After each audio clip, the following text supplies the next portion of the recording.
नगर परिषद निवडणुकांच्या संदर्भाने जो निवडणूक कार्यक्रम जाहीर झाला होता तो जाहीर झाल्यापासूनच निवडणूक आयोगाचा जो अक्षम्य गोंधळ आहे तो मतदारांना, नेत्यांना, कार्यकर्त्यांना आणि सगळ्याच पक्षांना एका अर्थाने गोंधळात टाकणारा होता। त्यातही अचानक 24 ठिकाणच्या नगर परिषदांच्या निवडणुका रद्द झाल्या।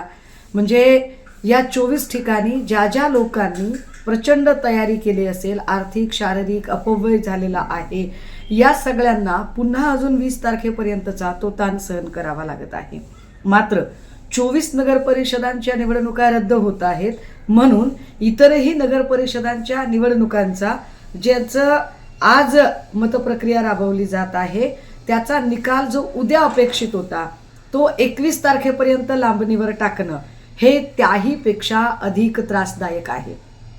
कारण अचानक जेव्हा आपण ही सगळी प्रक्रियाच लांबणीवर टाकत आहात त्यावेळेला अनेक प्रकारचे प्रश्न निर्माण होतात। मुळात आज 2 तारीख आहे आणि 2 तारखेपासून 20 तारखेपर्यंत तब्बल 18 दिवस मतपेट्या सांभाळणं हे किती जिकिरीचं काम असेल।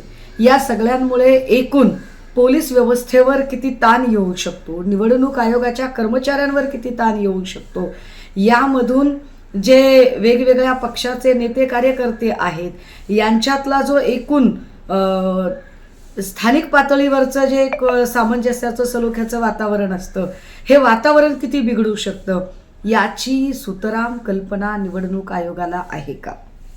या सगळ्यातनं जर एकूण निवडणूक प्रक्रियेलाच गालबोट लागण्यासारखा काही प्रकार घडला, मतपेट्यांच्या बाबत जराही ढिसाळपणा झाला तर याची जबाबदारी कुणाची असेल? त्यामुळे ह्या सगळ्या एकूण प्रक्रियेने निश्चितपणे आमच्यासह अगदी सत्ताधारी असतील, विरोधक असतील, हे सगळेच पक्ष संभ्रमात पडलेले आहेत की निवडणूक आयोगाचं नेमकं चाललंय तरी काय। एबीपी माझा, उघडा डोळे बघा नीट।